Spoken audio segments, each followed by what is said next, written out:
National Weather Service in Nashville has issued a severe thunderstorm warning for northern Perry County in Middle Tennessee, southern Humphreys County in Middle Tennessee, northwestern Hickman County in Middle Tennessee, until 10:15 p.m. Central Daylight Time.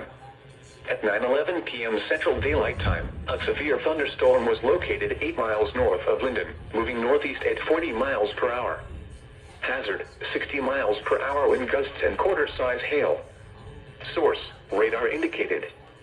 Impact, hail damage to vehicles is expected. Expect wind damage to roofs, siding, and trees.